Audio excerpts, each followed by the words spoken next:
his legacy will be as one of the forefathers of the gaming world and took it literally from A to Z. I mean, I don't think it can be understated what Metal Gear's done for pop culture, for gaming. Metal Gear really took these really difficult concepts and kind of made them easy to digest in a fun video game. I'm eternally grateful for the opportunity to have been a part of the Metal Gear Solid series. What I expect from Kojima is to have a vision and to do whatever it takes to deliver on that vision. This franchise has informed so much about not only the kind of game that we make, but the way that we make a game. Only a game with this kind of legacy can afford this excellence.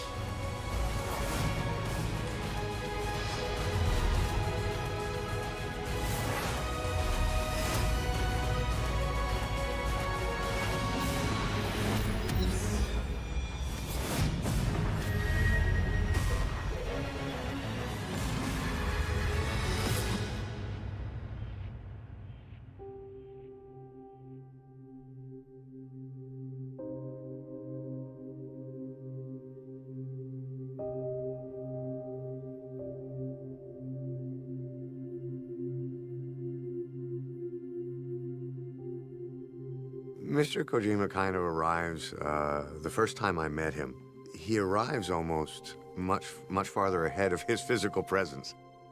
Obviously, Hideo is really rewarding to work for because you know you're working for one of the best. I think Kojima's a great guy, super talented, love to hang around with him. Sometimes when he's in town or something, we'll go to dinner, just talk about games. He's, clearly he loves the industry. He loves what he does. He's so passionate. It's just, great to be around people like that. We're very much ones who try to be one-man armies. He's very idealistic, as I am. よく作品にすごい作品があって、それに影響を受けてまたこんな作品もあってこんな作品もあってっていう風にいろんなその影響みたいなことがあったりしますけど、このメタルギアソリッドに関してはそういう後の影響とか追従がもうできないようなもう圧倒的な一個のものっていうか。Metal Gear games are known for being both humorous and serious in tone and in the subject matter that they cover, but in a way, Kojima has legitimized video games and pop culture at large because he tackled serious issues and also made games that were really captivating to play. He is such an artist and he is so beloved. I would liken it to the first time I met Steven Spielberg. Meeting him for the first time was awe-inspiring. It was very similar for me when I got to meet Mr. Kojima. そのシニキングミッションっていうね、ジャンルっていうのはもう彼が作ったっていうか、メタルギアの後に生まれたジャンルなので、そういった意味で言うと偉大なそのジャンルを作った人であったと思いますよ。The only person I care was, Kojima-san. That's it. I mean, he's the busiest one of the busiest video game creator in the world, right? He's working nonstop to create this giant video game to give joy to the fans all over the world. Hideo's a story guy. He likes his story. It's not just all about shoot 'em up stuff. He likes his story, in-depth story, and characterization. And I think I saw that develop a lot through 2, 3, and 4. Probably made people think that video games are more than just a throwaway pastime. They can also be works of art. He's been the one that's almost been opening the gates to people like myself, saying video games is not just what you think it is. He's like the Dali of video games. Just the reaction that all of the people that I'd been working with for almost a year and a half at that point was so excited to have him in their presence. It was a real honor for me. I think Kojima-san has created a universe and a signature that is entirely his own. He can be incredibly emotional and deep or incredibly insane and over the top. All these things make him one of the auteurs, a guy that has his own voice, is recognizable. You know when you are in a Kojima-san universe, and it's not something you can imitate. I feel the series has some of the best characters in any video gaming universe. They all have this incredibly human, sort of disappointed, romantic, nihilistic personality, but at the end of every game, at least once or twice, you experience another thing that is a Kojima signature, which is a great death scene. One of the most memorable moments in Metal Gear Solid 4, where Snake is crawling and is dying, and at the same time you have this sort of cinematic moment above him where you are combining the gameplay and sort of a free flow reflection about life and characters that were significant to you, and it was really a very poignant, very expressive, almost poetic moment that I think at that point and after that in many ways you haven't seen in a video game.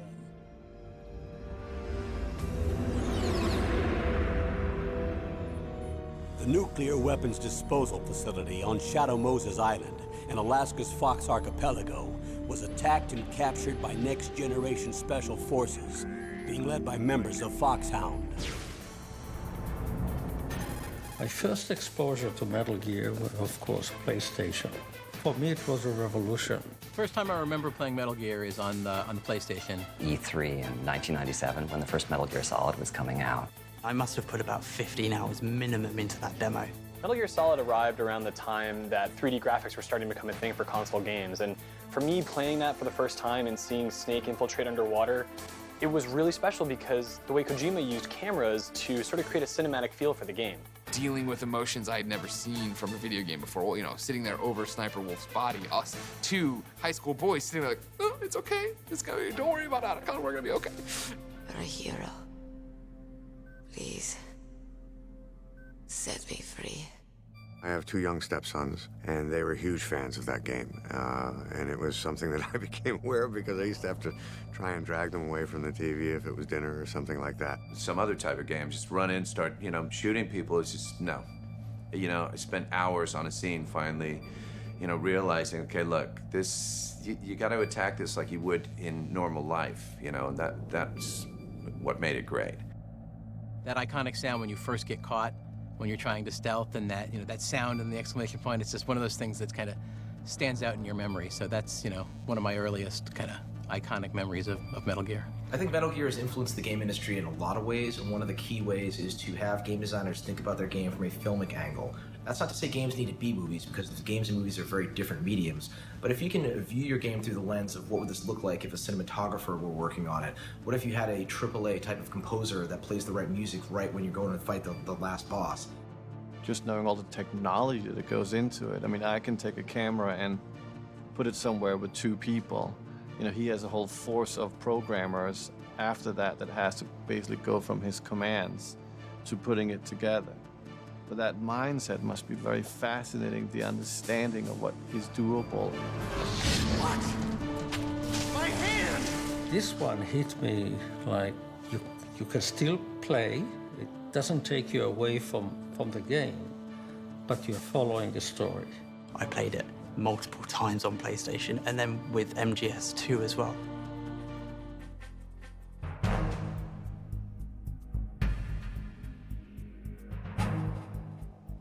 わーっとかって拍手が起きて、でその時終わってみんなふっと立ち上がっていなくなった時に道がちゃんとあったんですよね。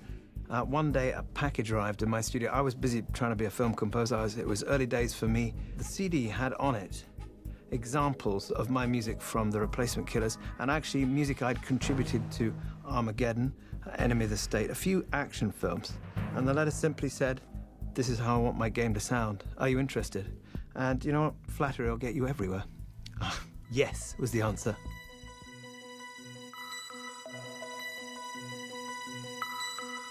I remember being at the E3 conference in Los Angeles and seeing the demonstration of the game then, when it was Solid Snake on the boat before the Raiden reveal, and just that do-do-do-do-do-do-do-do.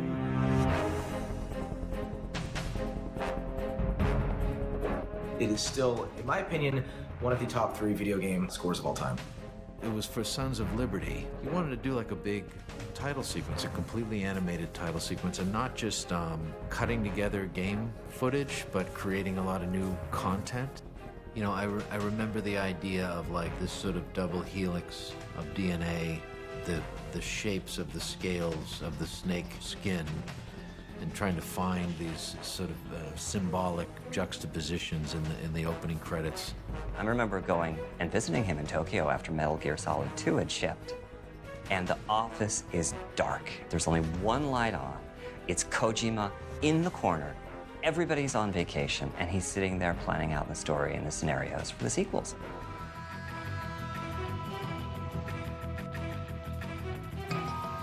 Metal Gear has a crazy story, and every time there's a new game, I have to come back to find out what's happened.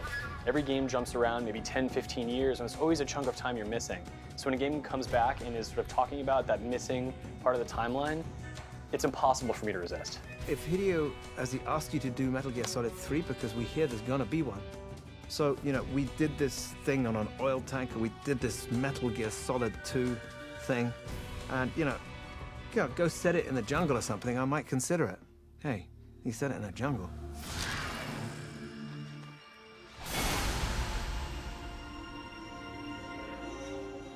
I don't think he did it because of me, but, you know, it was a new challenge. So with each game, there was a new challenge. The Philosopher's Legacy. Really, when I started seeing how he, story-wise, used his camera to really make it like a compelling structure, how he would cut it, how he would move the camera, the subjectiveness, the excitement, the way of using music. What a fear in my heart, but you're so supreme. I give my life, not for honor, but for you. How well do you have to know me to trust me? スネークイーターのずーっと上がっていくところ、あそこはずっと上がっていくところでベタな演出だなと思って、もうこんな演出しちゃってって思ってるんだけど、でもずっと上がって聞こえてくるうちに気がつくと泣いてたの。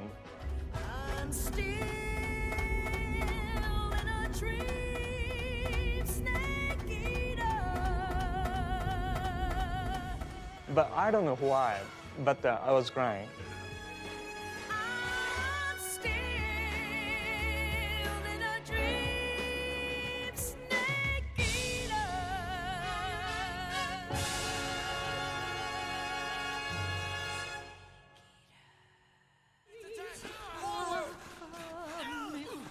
War has changed. When the battlefield is under total control, war becomes routine. I feel that Metal Gear's impact on pop culture has been a very impactful one from the fact that it's introduced kind of the idea of American and Western globalization and kind of military-industrial complex to an entire generation of gamers and those who are friends with those gamers. I mean, we never really thought about private military contractors or the future of what could happen with soldiers and nanotechnology and augmented soldiers and all of that craziness in there. And Metal Gear really took these really difficult concepts and kind of made them easy to digest in a fun video game.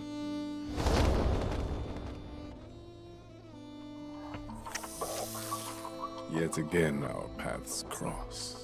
そのバンプっていうのがなんかその役にですね非常に似ててですね、なんかもしかしたらバンプっていうのはその鉄道のそのやつっていう役をイメージされて作ったのかなってちょっと思うぐらいちょっと似てるとこがあったので、かなり感情移入してそのバンプの役はできたんですね。Metal Gear Solid 4 was the ultimate. It was the buildup of, you know, I'm a fan of this series, and this is a game that was fan service from front to back, answered all your questions. And if you're a normal person, you've never played Metal Gear, you try to pick up Metal Gear yourself, what the hell, the Lale Lulilo, who are these people and what's happening? This, it lays on fonts and all those different things. Like, but as a fan, as somebody who's like entrenched, you know what I mean? Like, we were getting into Act 4 or whatever, and he's like, we have to go back to Shadow Moses. And I was like, are you kidding me?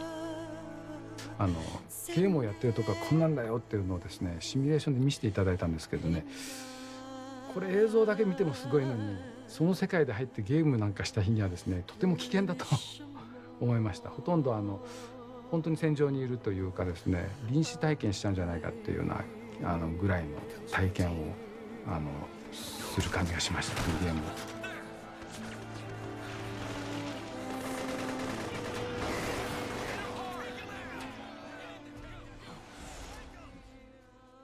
If it becomes a big franchise, you know, big hit series, it's much easier to go the safe highway, right? You don't want to go to the dirt road, and you never know, you know, what's waiting there. So, but Kojima-san seems like he's never afraid of that, and that's big credit as a creator, artist. By the way, Snake, We're changing your code name for all following communication. What's wrong with Snake? Just a precaution. You are now designated Raiden.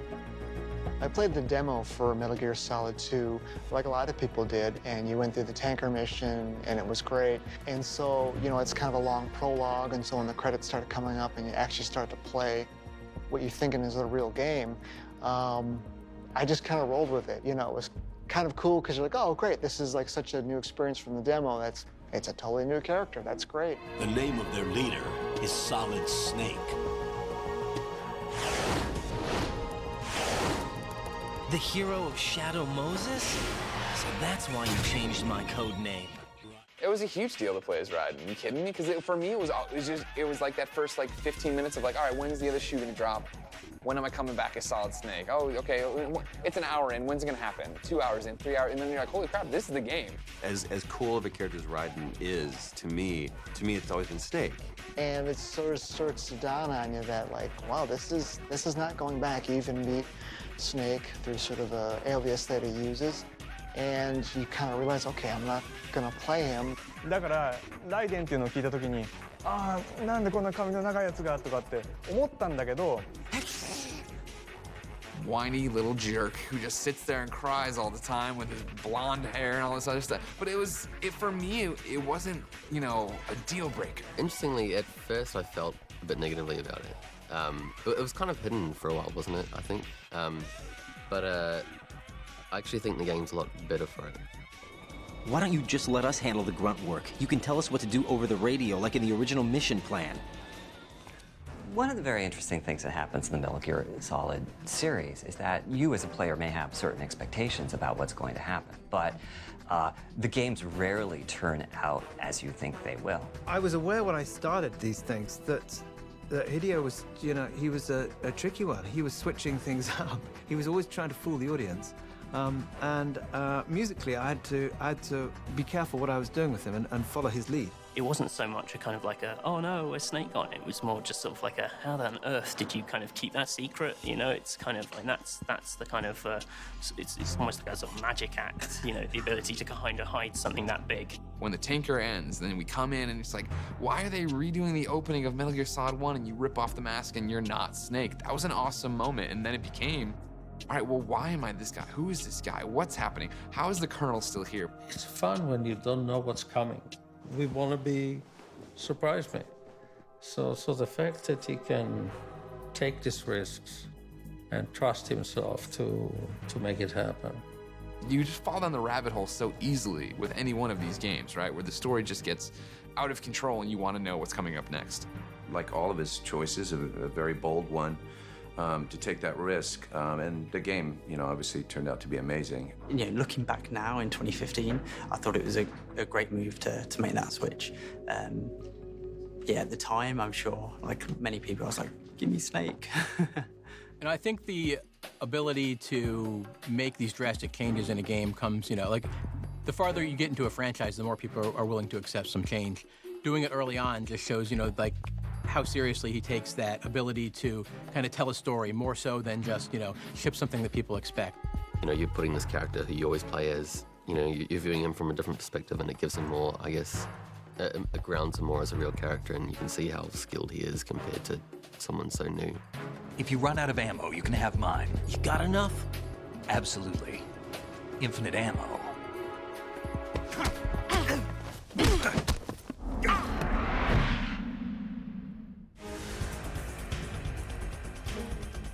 The boss scenes were just nuts. It's so tough to pick like a single boss from the series. They all stand out. I want to give shout outs to, I think, Psycho Mantis, obviously. That's the one I guess most people will go to straight away. It's got to be between, in terms of the mechanics, it's got to either be between Psycho Mantis or the end. And the way that you can beat him by messing with your PS2 clock. I mean, when I fought him, it was this incredibly long, drawn-out thing. I was really bad, like I couldn't find him. Any time I did kind of finally catch a glimpse of him, I'd get too excited and mess it up and have to go and find him again. Like, just the whole time-based thing as well, how you can beat him if you just let him die. And I remember approaching that very carefully and sneaking around, and it took me a long time. You know, certainly I never thought to, like, reset my console clock or any of those little tricks, which are just great that they're in there. Kill him of old age. It's just like one of the that is one of the maddest bits of sort of technology use ever. I don't think that's sort of been bettered as a kind of trick. I just wish I'd known about it first time round. I guess like the best fights are the ones that sort of almost play out like puzzles. I mean, boss battles, there's so many. You talk about, you want to give Gray Fox a shout out, of course, just because remember how amazing that was. It looks like they were cut by some type of blade. Because this just ghost is going through, tearing people in half. The one guy's like crawling out at the end of it. And then you get to that fight with him, and like, that was so terrifying of him popping up over there, and you're trying to figure out how to get him. But then to jump forward and then have Raiden pick up that image, and then have in Metal Gear Solid 4, he gets stomped by Ray or whatever, but then you get to pilot Rex, and it's Rex Ray fight. I was like, holy crap, is this good? It's not over. Not yet. Originally fighting the Rex, something like that, just, that first time you do it, it's just like, so impressive, and then, just kind of blows you away. Snake, your blood will be the first to be spilled by this glorious new weapon. The sorrow as well, I think is really clever, given that it all depends on how many people you've killed up until that point. Pretty much any confrontation with Ocelot, but maybe that's just because I like those confrontations. It's just you and me. No one to get in our way. Ocelots are proud creatures. They prefer to hunt alone. I think my favorite boss battle, and I'm probably not alone in this, is like the 15-minute epic long battle scene between Snake and Liquid that just goes on and on and on and on forever. It's got this beautiful, like John Woo-esque, amazing fight choreography and the back and forth between, stabbing each other with the pens. We are beasts created by man. Life's end. Isn't it beautiful? It's almost tragic.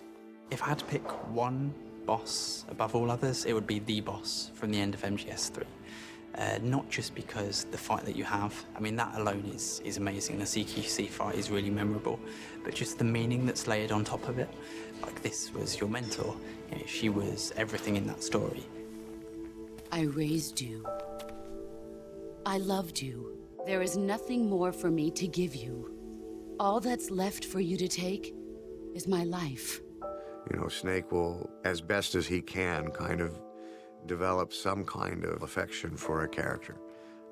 And then he will either have to kill them or watch them die.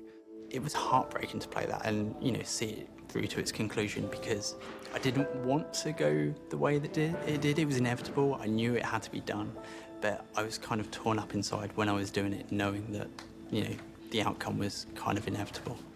There's only room for one boss and one Snake.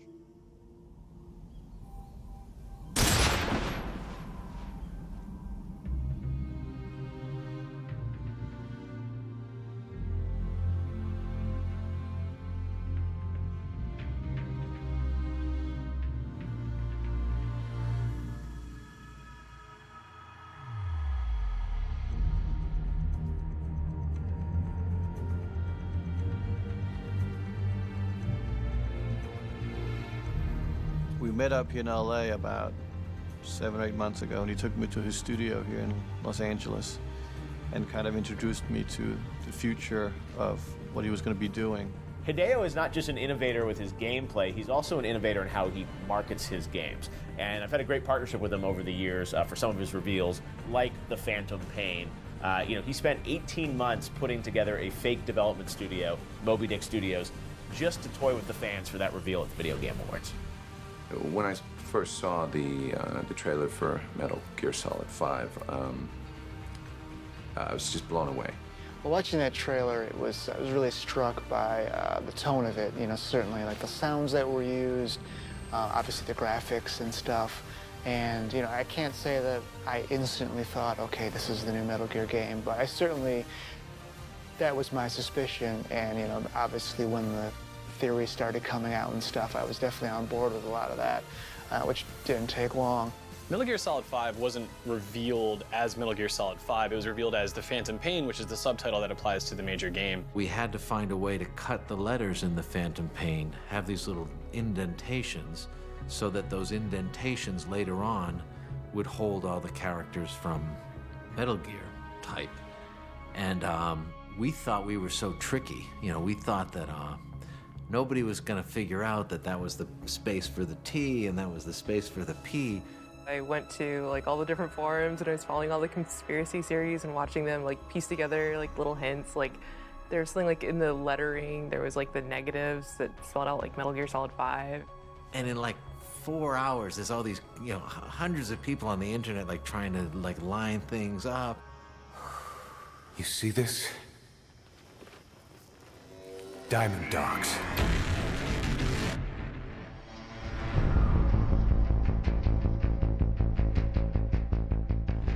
Metal Gear Solid 5, no trace of my theme. Hideo wanted to go that way, which is cool. Enough's enough, you know? 2, 3, 4, we lent on that theme, we mangled it, we did this with it, we did that with it. People were dying to it, people were being born to it, people were being murdered to it, people were being shot up to it.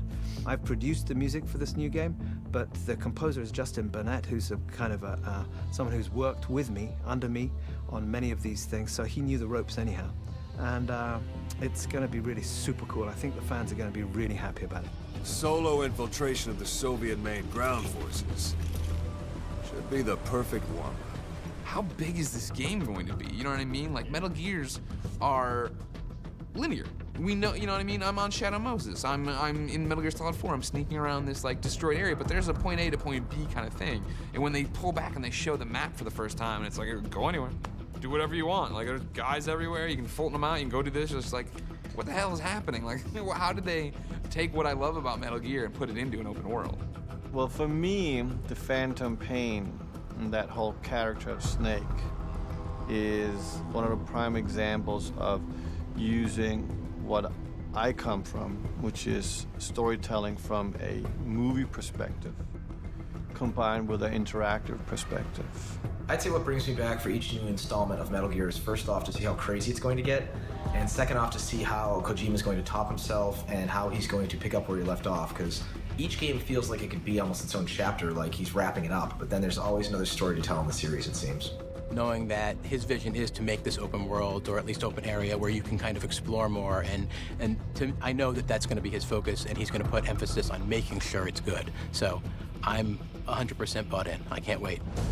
I was more fascinated by his idea that he was actually very consciously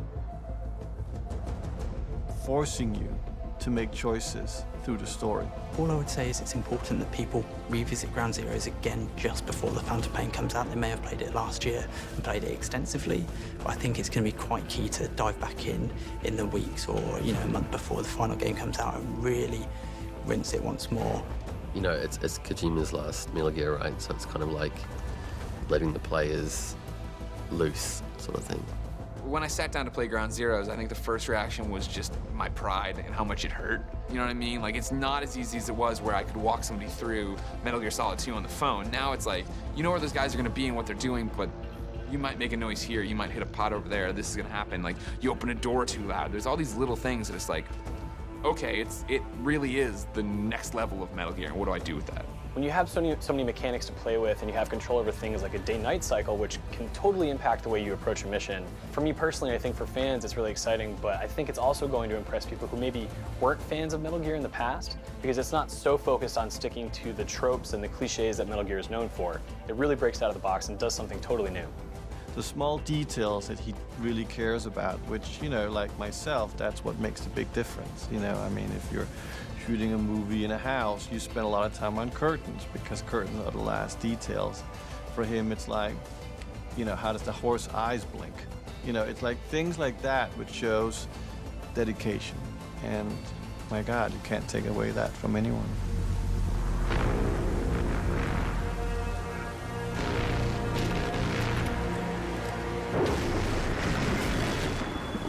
Kept you waiting, huh?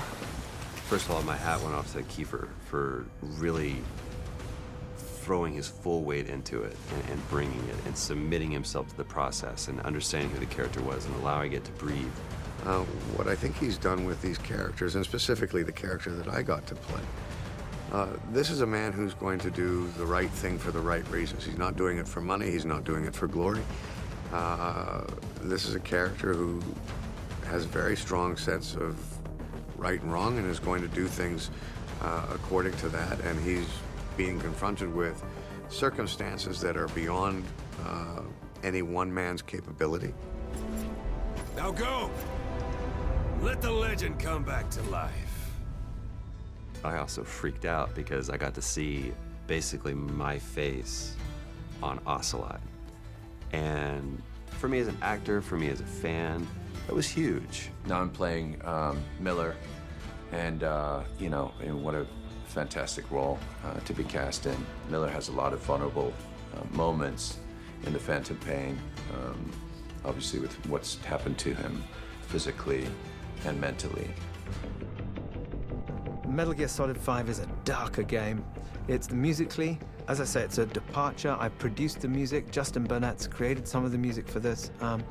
The story turns pretty damn dark. It's gonna be super dark. You know, it's a lot darker. The Phantom Pain, it's kind of scary. You know, it's sort of it's a much darker vision. You're definitely going to see some fun stuff in The Phantom Pain. It's like a movie. It's really like a movie. One of the interesting things about Kojima, which I very much related to, is that we're both very family men. You know, we live very mundane lives with our children and our wives. We don't have a very exciting, everyday spectaculars, but our imagination and fantasies, you know, travel where no man has gone before. I guess the legacy would be like continually subverted people's expectations in a good way. As I've seen Metal Gear Solid 5, people better watch out, because that's going to do something different again. I think Hideo Kojima and Metal Gear have influenced other creators to experiment more and try things that are outside of the box. If creators, you know, chase a vision that they really believe in, that will resonate with fans and it'll be evident in the final product. Well, I mean, a lot of people think of Kojima as the Metal Gear Solid guy, but in fact, he's a lot broader than that. もうこのメタルギアソリッドそのものが一つのもう文化というか、でっかい塊で影響することさえも許されないような、圧倒的な塊って感じがするんですけどね。ですからもうそれ一つがもう一つの大きな世界で、みんなそれにびっくりしてるという、もうキングダム状態かなっていう気がしますけどね。The body of Metal Gear work, the art of Metal Gear is very impressive to me, and what Hideo Kojima has dedicated his life to, it's kind of a noble thing.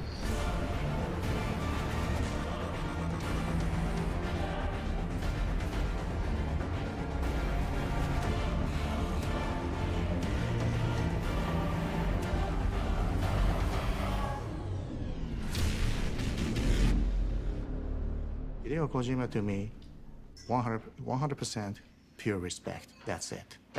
You know, and I'm very honored to have chance to work with him, and I'm very honored to stay close friend with him. You know, he's a very special person to me, and special person to the fans all over the world.